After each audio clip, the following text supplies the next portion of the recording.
we're going to be talking about the candidacy process, and I've been a part of the candidacy committee since 2016, and that was the first role that I served in the PhD program. Of course, I went through the process myself as a student, and now I'm still learning all the intricacies of timing and all that kind of stuff as I've transitioned into the director. So I'm going to rely on Alicia for some of the details as far as timing in this discussion. But we wanted to talk about a couple of things. We're going to talk about the concept of candidacy, what that is in our program, the process of candidacy, what you can expect there, and then some lessons learned about what the difference is between the candidacy paper and your normal assignments. Those are some things that have seemed to arisen in the past as far as some tension, and we want to make that as easy as possible for you to transition into that. So I assume, John, am I able to share my screen?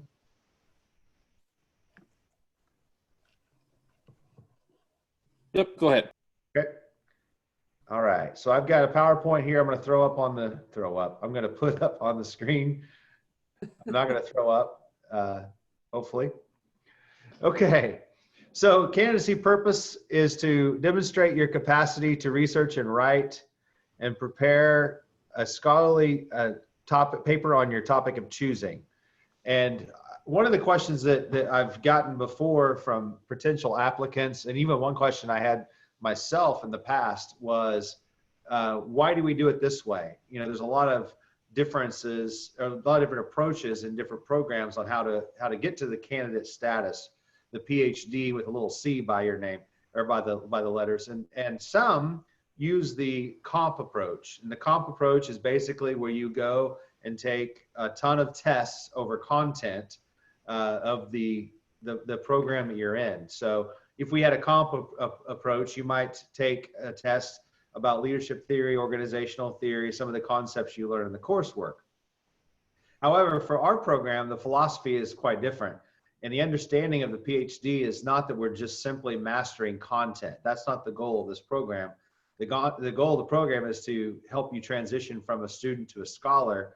We want you to be able to demonstrate that you're able to conduct research and to write effectively, and to design research and so on and so forth.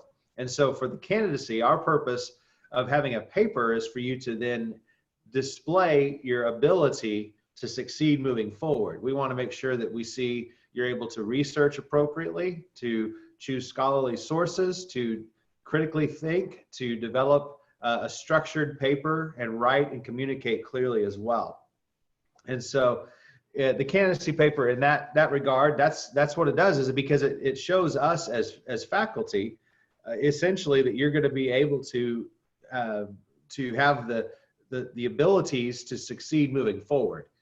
One of the great parts about making it through candidacy is we really have a win not if mentality once you've made it through to that point, because you've demonstrated the ability. You do have a lot of growing to do after candidacy. It's not as if you've arrived at that point, but it does show that you have the aptitude to move forward in that process. So that is the purpose of how we do things. So again, to demonstrate your capacity to research, write, and prepare a scholarly paper on a topic of your choosing.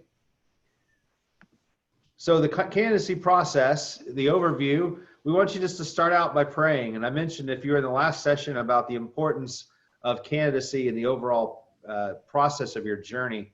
And we want you to be able to pick a topic that you appreciate, that you enjoy, and also one that you just you may find useful in the future of your progress and your journey in the PhD program.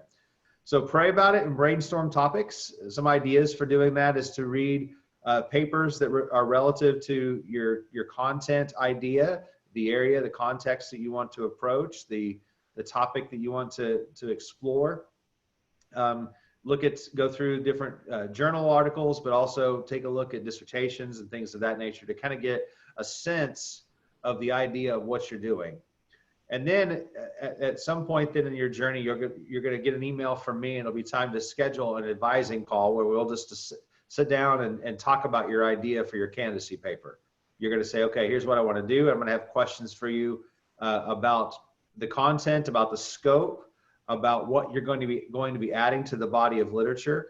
Those are all important things to consider, and I will hopefully be able to help coach you in that direction to narrow and to structure your discussion in an effective way. I think probably one of the most dangerous parts of this paper is the broadness of topics and people and students choosing topics that are narrow enough to cover in the scope of the paper. Alicia, what input do you have as far as when it comes to prior to this call, what are some common struggles you've seen in students? Well, definitely trying to eat an elephant, trying to go way too broad. And I think in this process, you want to go pick a chunk of the elephant and focus there and go deeper rather than the other challenge that we have is that students tend to default to a book report, summative, rather than it's okay to be summative. And these 5 authors said these 5 things, but then at some point you still have to step back and draw the thread. So what do we learn about the 5 as an aggregate? And remind me, when in the PhD journey does this advising take place? We start, let me think, Candidacy is spring section 2 and summer section 2. So it depends on when you're going to hit either of those sections. We start in the fall before or the spring of. So one semester prior to generally. The people who have spring have it a little easier simply because they have the Christmas break generally to work a little more. So I try to get communication out even in the fall for people doing summer so that they have that Christmas break to think about it.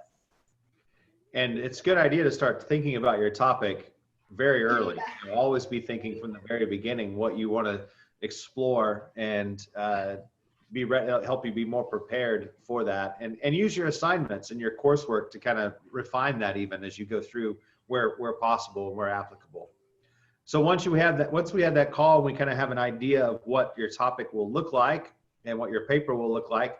That's when you'll submit. Can I say one more thing there? Sure. And this is something that I've been hammering on for a while now, is that I feel like sometimes students feel like they should know the topic and have the framework in their mind. It seems to me that doctoral students put a lot of pressure on themselves to know things that we can only get to by doing research. And how that often triggers is that, you know, people will share that they feel like they're wasting time when they're sitting Googling or looking at dissertations or just even starting with Wikipedia, for heaven's sake.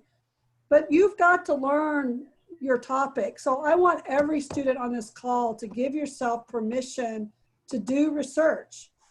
None of us, even those of us with a PhD, can't start with a blank piece of paper on a topic we haven't considered before and work out a framework. So that's one thing that in these advising calls that I've been trying to hammer on is just this idea, you are not expected to be able to sit and just type it out the first time. You've got to do the work to get to that point. Yeah, that's a great point too. And I like the concept of pre-research, right? That you're finding out about your topic before you get to it. And that's where we say, you know, please don't ever cite Wikipedia in a paper or a work. But please feel free to look at Wikipedia and use that as a broad source to direct you to other sources. You know, if you do you have a certain topic, if you do the search it on Google, you're going to be able to find some academic and scholarly sources that will give you good background on that topic. But there's nothing wrong with using common researching tools, or common search tools rather, to just get a broad overview of what you're looking at. So that's a great point as well. So once you've reached that point where you know what you want to focus on, that's when you'll submit the request to begin candidacy form. So we have that on file. And then it's just, again, you spend some time praying and researching, writing. One area, by the way, that is good in this whole process, I may back up a little bit, is hopefully in your reflection journal throughout, you've been making notes of some areas that you would like to look at. You can go back and kind of reflect on what you've been through, and that might help you fine tune what you're looking at, or hone in on something specifically. In that process too, as you work on your candidacy paper, spend time in prayer, spend time obviously researching and writing and refining, but also reflect on that as well. Because what you're doing in the candidacy paper is not unlike what you'll be doing in the literature review later on down the road. There's some differences in the way that approach is taken, but the things that you're doing in the tricks of the trade that you learn in your candidacy paper, as you research and store data and write, those things will come in handy as you move forward too. And so, spend time reflecting that as well. So then you'll submit the first version, and you'll send that to me, and then that will go out to the committee. And then what will happen is that we'll review that and send it back to you. And there's 3 times that you have an opportunity to submit that. So basically up to 3 submissions where you have a revise, and then we send back feedback, you revise it again, resubmit it, and so on and so forth. So first version will go out. You'll get it back from the committee with all of the notes together for the entire for the entire committee as far as the feedback is concerned. You'll see edits, you'll see in-text notes, you'll have general comments to consider. And if in certain circumstances, if we feel like you would benefit from further coaching, we will refer you to Heartful Editor, which is a wonderful organization that helps you edit and refocus and revise. And then of course they are our APA gurus, so they are able to help you in that way as well. But in certain cases, if it needs a lot of work, then we will ask you to consider that to help guide you through that process. And then you, as I've said, you can submit it up to 3 times for consideration, and then we'll go from there as far as the different statuses that you could get. And you can see the statuses that you'll get. Accept, which means it's perfect, you don't have to do anything, you've done well. We've never given that to someone on the first try. Except with comments, we have, I believe, 2 or 3 students, if I'm correct with that, Alicia? 4. 4, okay. So that's real, but that is rare. 4 out of a lot of people have gotten accept with comments on the first try. But most students on the first submission will get the revise and resubmit, take classes, or revise and resubmit, focus on candidacy. And essentially what that means is that we will allow you to continue on with Quant and Qual, I believe, if you have to take classes. But if we feel like you need to take some time and really focus on that, on the candidacy paper, then you'll put a pause on that until you're able to get it up to that next level of revise and resubmit, take classes. You cannot continue into 7140, which is the beginning of the elective phase, until you have received candidacy status. And so that's the other big deadline there that we have, and I will keep you apprised of what that looks like. And then, so basically, again, that's kind of the process. One of the things that we'd really like you to do then at the end is consider, once your paper has been accepted, consider submitting it to a journal for publication.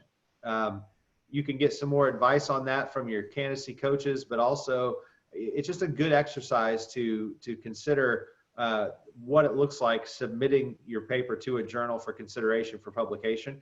I had my candidacy paper was actually my first paper that was published, And that was a really exciting time for me. It helped me to understand that what I was doing was important and had some legitimacy to it. And so you really will go through a difficult process of the revising and resubmitting and getting it to the point of acceptability. And usually you'll have a good paper, at least to start with, to begin to revise for the purposes of having it submitted to a journal. Alicia, is there anything I'm missing as far as the process that we need to mention? No, I don't think so. Okay.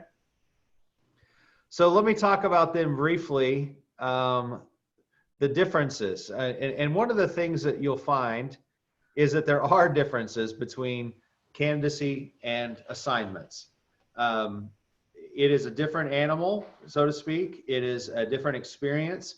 I think we've done a good job in the program of helping to mitigate some of the shock and awe that we used to have back in the good old days. I'll tell you, and this is probably maybe your experience as well. When I went through the program, I did pretty well during the coursework. And I don't say that to brag, just as a statement of contrast. So I usually got A's on my paper. I felt like I was a good writer. And I submitted my first version of the candidacy paper, and I thought it was a great paper because I worked really hard on it. I focused on it. And then I got the feedback, and I felt like I had no idea what I was doing. And maybe, again, that imposter syndrome crept back in one more time, and that maybe I should consider something else, because it was just bloody with red ink, really, is the way to categorize it. And part of that is just because there are vast differences between the candidacy paper expectations and assignments.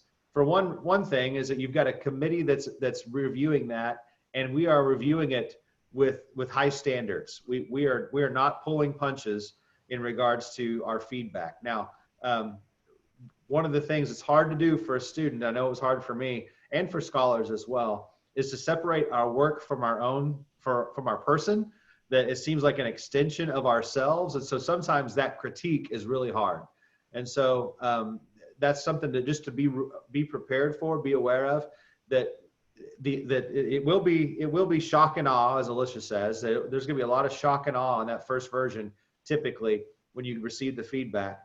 But know that the candidacy committee, just like your professors, want to see you succeed. That's our number one goal. That's our number one purpose, our number one focus. And so there's no reason for us to beat around the bush. We want to get right to the point and help you improve upon your writing and research. So here's some differences between the two. First of all, in an assignment, typically there's a prescribed topic versus endless possibilities. So, you know, even if it's a self-directed assignment where, like, for example, my ethics courses in the past, I've said choose a topic about ethics, but in a context you want. That's a little more flexible. There are some that say, here, write on this topic in my, in my organizational studies and theory course, you focus on an organization. So those topics are chosen for you. The good news about the candidacy paper is that there are endless possibilities. But as I mentioned in the last session, the bad news about that is that there are endless possibilities, that pretty soon that can become very overwhelming.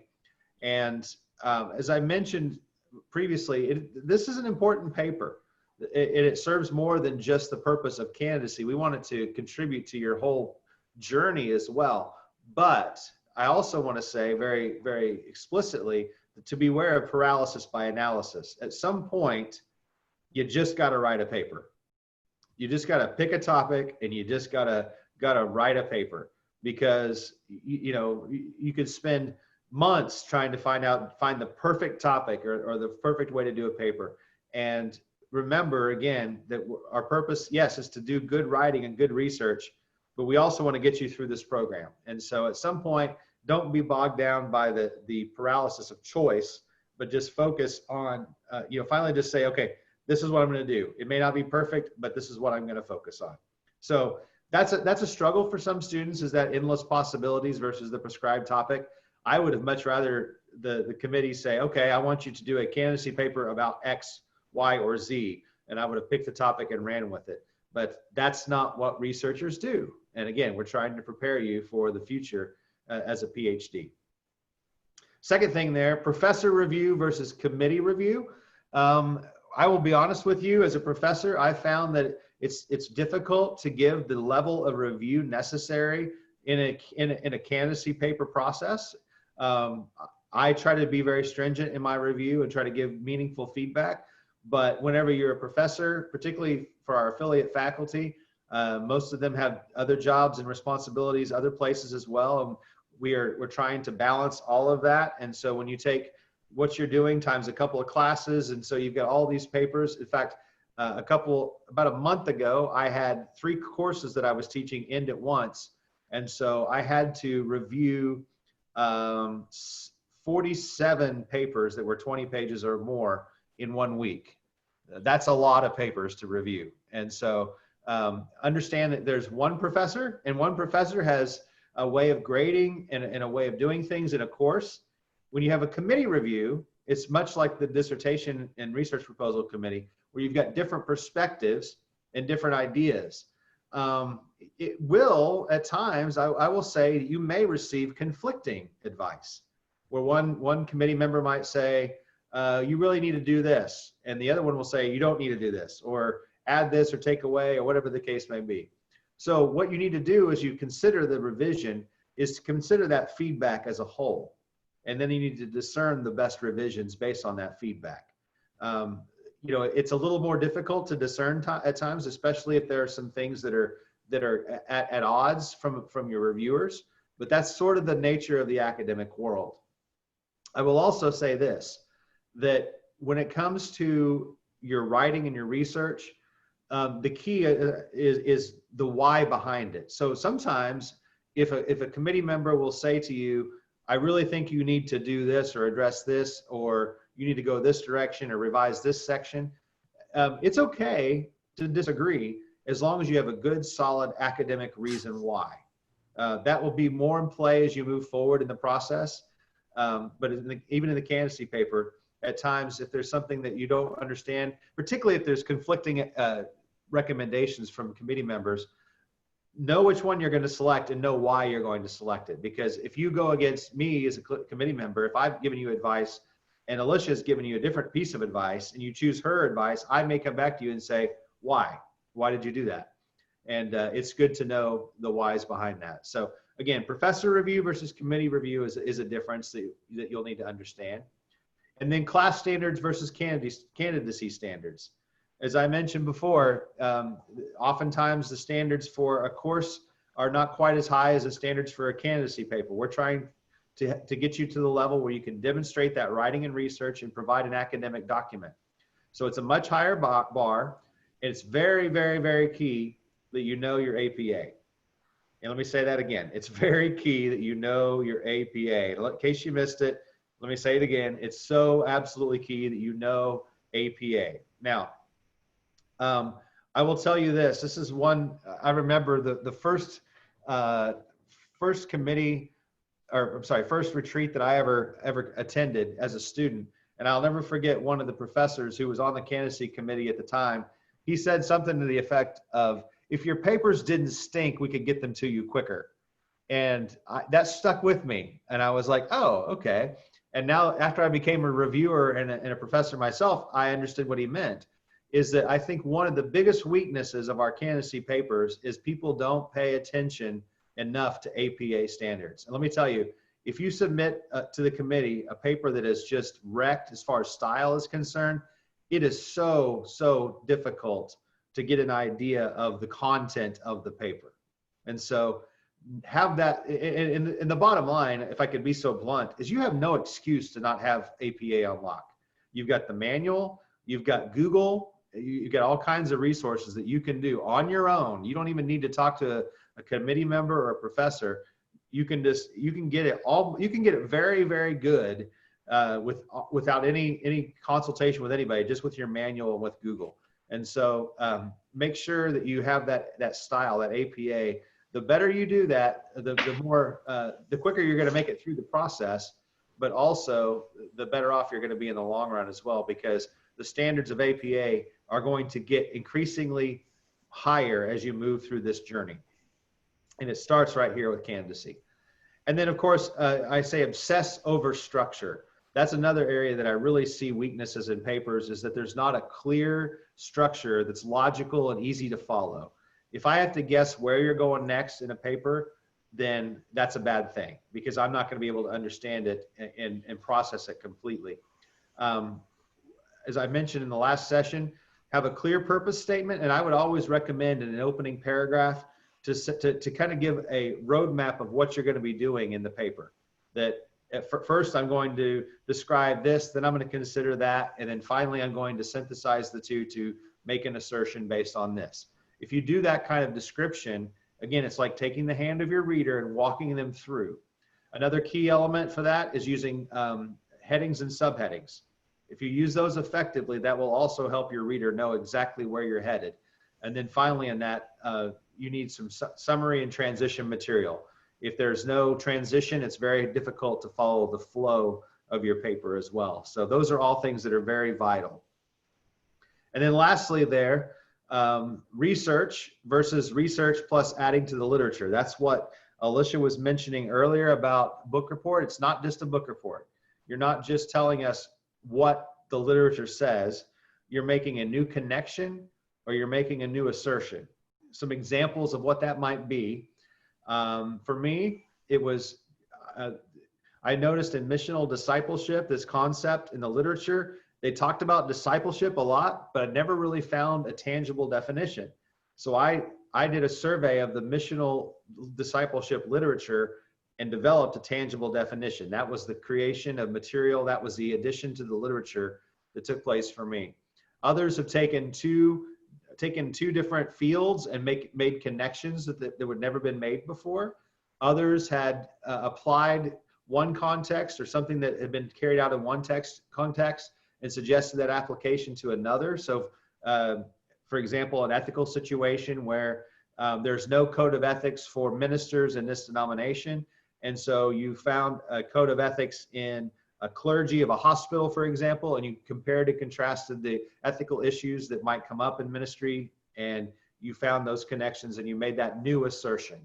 And so those are some examples of what you do. You're not just reporting, you're creating new connections to the literature and adding to the body of literature. Alicia, anything there you would like to add? No, I think you've covered it.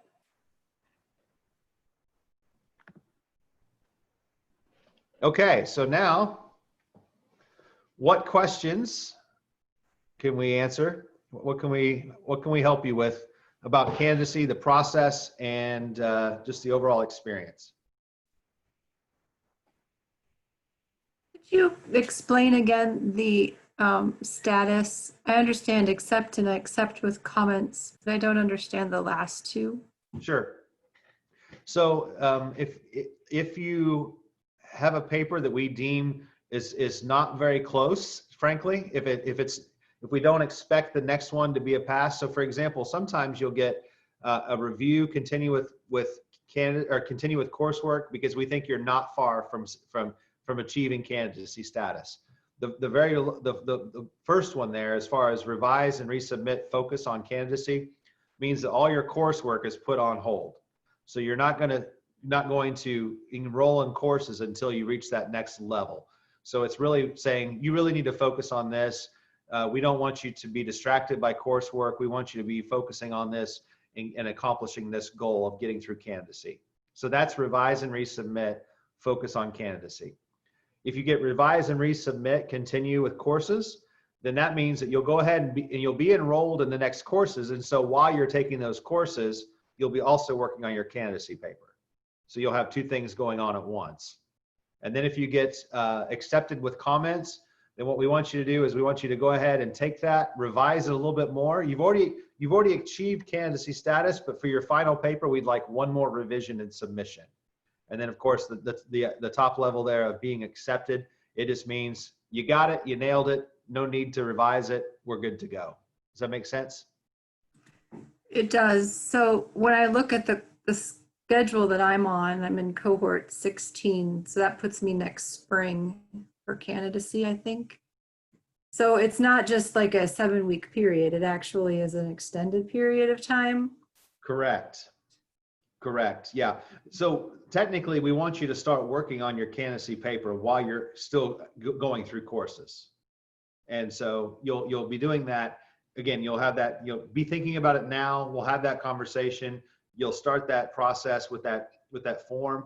And then while you're working, and I'm not sure, Alicia, you can kind of help me out. What courses will they be going through while they're working on that paper, that first version? We usually notify during no, gosh, come on, Liz. Leadership, ethics, and applied ethics. And then they have principles of research, and then candidacy is that 7-week window.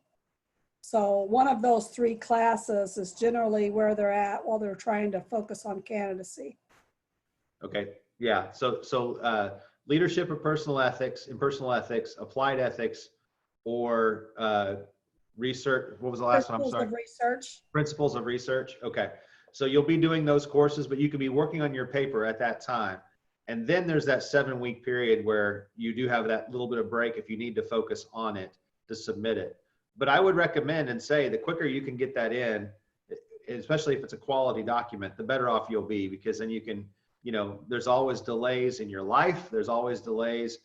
You're dealing with a committee that, struggles at times to get stuff done, frankly, and there's a lot of things going on in our lives. And so sometimes we try to get papers turned back around in 2 to 3 weeks, but sometimes it takes longer than that. So just kind of consider that in your process as well. But you want to get that all done before you get to that point where the sort of the point of no return that we have to enroll you for the next course, which is, again, you can't continue with 7140 until after you've achieved candidacy status. And if you have the revise and resubmit focus on candidacy, you can't enroll in courses until you've gotten it to the next level. Megan, does that clear things up for you? Yeah, it speeds up my timeline in my head, because that would mean that this fall actually would start the candidacy process as opposed to next spring. So I misunderstood that. Thank you for clarifying. And that's a change that was made. I'll just tell you again, because I was one of the guinea pigs of the first cohort. We didn't start the candidacy process until after those courses, and we had 7 weeks to do that process. That was the original design, and so we were hightailing it, so to speak. But Alicia, in her wisdom, said, "Oh, let's ease up on the future students." So my pain resulted in your gain. Yes, yes, yes. This is David. And I came in 5 or 8 minutes or so late, so you might have addressed this right in the beginning. So if so, let me know. But is there a point at which I noticed one of the steps was that we have a kind of like a phone meeting or a chat? Is that initiated by the student or by on the faculty leadership side?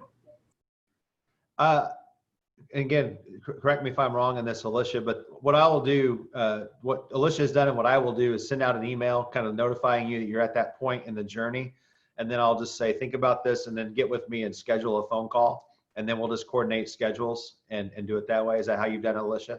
Yeah, and really is what we've tried to do is to give students some space to for their individual preference. Like some students want to do some of that Googling and whatnot to have sort of a sketch on paper before they have the call.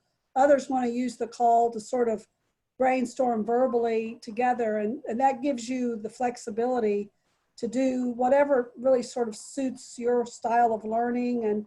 But I think the call is important because, one, you get some concrete sort of sense of direction and affirmation, and so go do this, do that, etc. And also there's something affirming for you as a student to have that call, because then you've sort of committed. So whether it's tacit or overt, you've said to your advisor, here's the direction I'm taking. And I find that helps motivate students to get off the dime and get started on their work.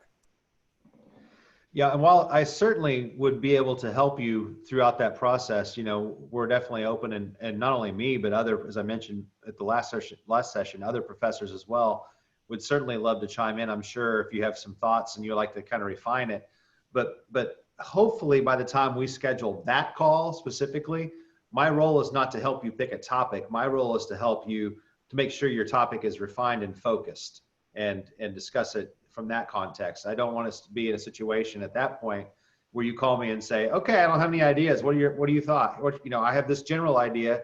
What's a good paper for me to do? I don't have time to do that specifically. That's what that time for you to do is to refine that. And then let me say to you, okay, here's my paper, what you say. And I say, okay, make sure that A, B, C, and D, you think about this. I might say your scope is too broad. Make sure, you know, what are you explicitly adding to the literature? Things like that to help you refine it. So again, not to say that we can't have those conversations or you can't have those conversations with others, but this specific call, when you're ready to fill out that form, that's where we need to be ready to say, okay, here's your topic, here's where you're headed, fill out the form, you're officially started, get it done. Does that make sense? Okay.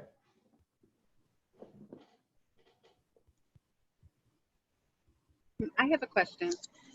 I'd like to know if you could provide some suggestions on how I can strengthen researching for opposing views, because that's something I'm really struggling with. I have like tons and tons of content. I'm literally filling up file cabinets of information that aligns with what I'm trying to say, but I'm having such a hard time finding something that's the opposite, because it's kind of like the unsaid. How do you know, prove it's a just negative, right? really struggling with this part. Yeah. Yeah. Well, a lot of it will hopefully come up just in the natural course of research. If you're researching a topic, then you'll find those contrary views in the topic. You know, keyword searches and subject heading searches are key in that, because and maybe it's something as simple as doing a keyword or subject heading search and scrolling through and looking for titles that seem to be contrary to your views. You know, that have an alternative viewpoint in that. When you do that, then what you can do is if you can find those articles, then they will be citing people that also agree with the dissenting view as well. And, you know, it's sort of good research is tracking down a source that has another source that uses another source, right? You're building upon research that's already been done, and you're reading research that's already been built on other research.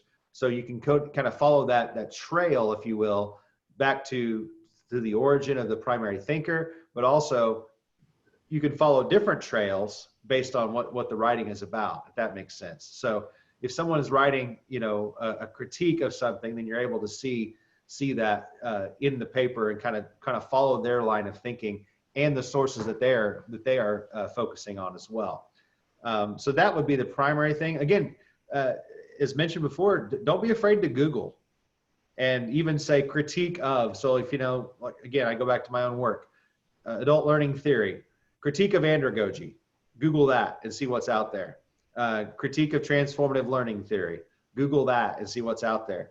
Or why andragogy is false, or why your topic is, whatever the subject is, why it's false, why it's bad, you know, all these different keywords that you can use that will help then hopefully guide you to some of those resources to figure out what the contrary view is.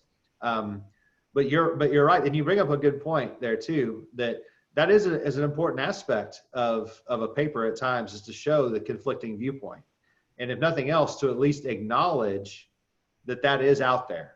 That shows depth in research.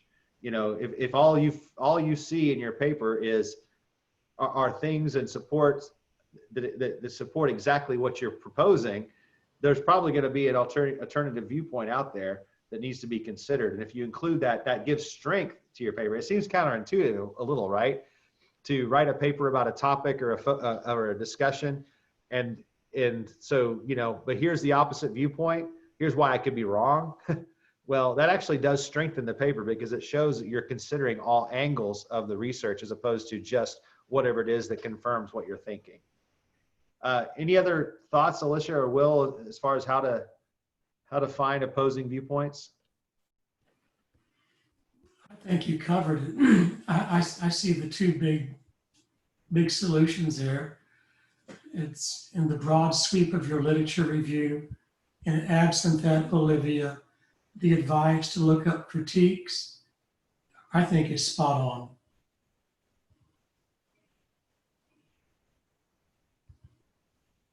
I think I would add on Livy's research, I think it's an interesting one because there's so much being written right now on the topic that you're researching that's sort of affirming, and that's a challenge that I think you have sometimes. And Aaron Mons ran into this. We seems like we keep picking on him. Aaron his study has been just wide reaching, looking at race and the Ferguson case study. But sometimes we have these topics that are so in the news, that are being so analyzed and critiqued, that it's sort of laid bare. And that seems to have just, and I'm going to use this word, it seems to have sort of a silencing effect for the alternative views. And so some of these topics like that, incarceration, sex trafficking, race, there's some of these topics that there's such a preponderance of critique and societal analysis about why these are ills, that it can be a little tougher to find those other voices because the research, the scholarship has sort of laid bare, so to speak, that the alternative viewpoint is wrong. To try and justify racism is, and that I think is part of the struggle as researchers is that the case? It's just hard, Livy. I mean, the thing that, especially with your topic, it's just hard to find the alternative viewpoint because the preponderance of evidence is so strong in support of the problems with race in America, policing, incarceration, et cetera. Does that, I don't know, that probably doesn't help at all, but I just want to acknowledge that it can be difficult with some topics to sort of, you know, if I Google, if I'm researching, I don't know, I'll pick a topic, burnout, I can pretty much go to the literature and find discrete camps based on either their psychological orientation or philosophical orientation that looks at burnout, and I can kind of put you a matrix together.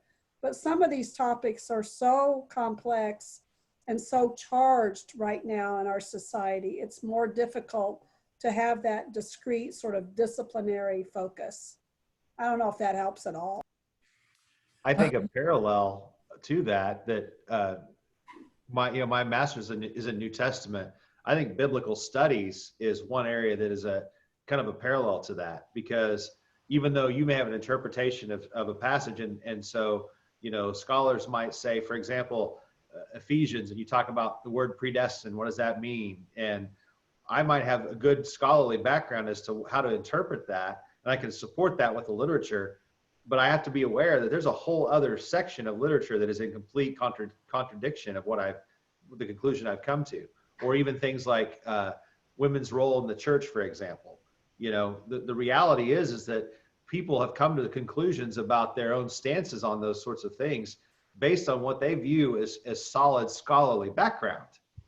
It's just that they've come to significantly at odds about the conclusion of that. And so I think that is a good parallel to some of those issues that Alicia was talking about, some of those topics where, here's an assertion that I believe very strongly in, and I can back it up, but I also need to be aware that there's a ton of people that have the exact same or exact opposite assertion based on the same evidence. And that's so difficult. And I think what happens is that, well, for example, if I was going to write a paper and I was going to talk about women's role in the church, and I talk about where Paul said, I do not allow a woman to speak, that verse, that passage. If I say that is not referring to women in general, that this is a cultural thing, and then I only have one citation, that's not strong enough, because that's such an issue that's so much at odds. So you have to have more discussion about those issues. You have to acknowledge the alternative view, and you have to support it more with literature.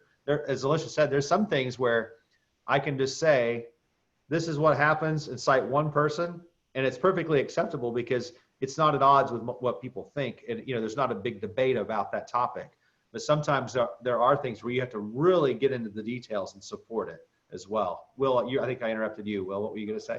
That's right. Olivia, another point to this is if you have read broadly and deeply and you're not finding critique, you may not find much anyplace else. Another way to approach it is in the authors that you've read, you may find different nuances to approach the same issue. And you could have a discussion between those two, or three or four. So it isn't a direct critique. It's more than one way of looking at the situation, even if it's nuanced. I think that from my point of view, I would appreciate seeing that even more than the critique, because it says that you have read that widely and you're aware of the issues and you can discuss them. Thank you to all of you. It's very helpful. Thank you. And Olivia, I would just say too, just in specific to the candidacy paper, and I hope that you've experienced this in the reviews that you've received. If I see something where I know that there's an alternative view, I'll point that out and say, okay, I get what you're saying here, but there is an alternative view here. Then what you probably need to do is even maybe search a phrase that's alternative, you know, the alternative viewpoint. If you do that Google search, if you do that, your reviewers are going to be hopefully be specific about what that looks like, and maybe not necessarily give you the sources, but certainly tell you this one has something you should be considering. And that's one of the things the committee will do as well. So thanks for the question.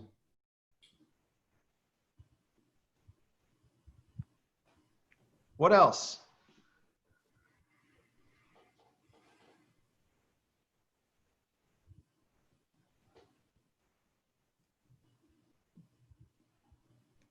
You're all ready to thrive in candidacy. This is David. From a structural or content perspective, is the candidacy paper include all the elements that the dissertation would have just in a shorter form, or do they have distinct elements? No, so the difference between your candidacy paper and your dissertation is, I would say if I was to draw a parallel, you're going to be most likely your candidacy paper would be a fit within a literature review. So a literature review is examining the literature, trying to find connections and trying to see how there might be connections. Your dissertation, let me just walk through that briefly, and we'll talk about this in another session specifically, but you'll have your introduction, which will talk about your need for research, the significance of your study, kind of an overview of what you're addressing, kind of the background of the problem, so to speak. And I use problem in quotations because it's not necessarily a problem-solving document, but the issue that you're addressing. Chapter 2 is your literature review, which is where you're going to do all your research on the literature surrounding your topic. So that's the theoretical framework. That's a conceptual framework by which you'll come back later and then do your analysis and say, okay, the literature said this, but here were my findings. And here's how they're the same. Here's how they're different, and so on and so forth. My candidacy paper, by the way, was where I copied and pasted into my literature review as part of my literature review. Which, another aside, I also mentioned, it makes me chuckle every time I think about it, though, that I mentioned that I got my first paper was published was my candidacy paper. And so by the time I had my dissertation, I had to, number one, seek permission from the publisher to put my own material in my own dissertation. And number two, I had to cite myself in my dissertation, which was kind of fun. So that's where that appears. Chapter 3 then is your methodology. That's you, and really you do some research about research. You know, here's what the literature says about qualitative research or quantitative research. Here's what it says about my specific methodology. Here's what it says about my my approach in my research instruments. And here is why it applies to my project. And here's exactly what I'm going to do. So methodology, chapter 3 is sort of your plan of it that is substantiated by the literature. And then after that, so by the way, that's your research proposal. Chapters 1, 2, and 3, that's your research proposal that you'll submit for approval and defense. Once that's done, then you'll go and come back and you'll do the research. and your data reporting will be in chapter 4, and your analysis will be in chapter 5, and that'll also include areas for future research, implications, and things like that. So the place where it's most like, again, is a literature review, but the research really for, the researching and writing is similar in chapter 2 and 3 as far as that's concerned, the skills you get from that. But as far as the elements included in that, there is no field research in your candidacy paper. Does that make sense, David? Okay. Probably more than what you needed, but wanted to give the full context.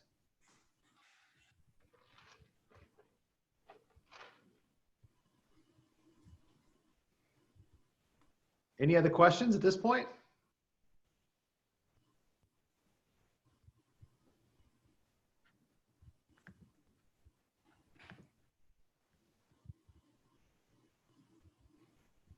Okay, well, we have about a 35-minute break until the next session. That's correct, right, John? Am I got the math right? I'm getting better at the math. That's good. I will stick around again if you have any specific questions you'd like to talk about. Otherwise, you're free to leave and come back if you're going to come back for the next session. Otherwise, we'll see you again in the future. So thanks for coming.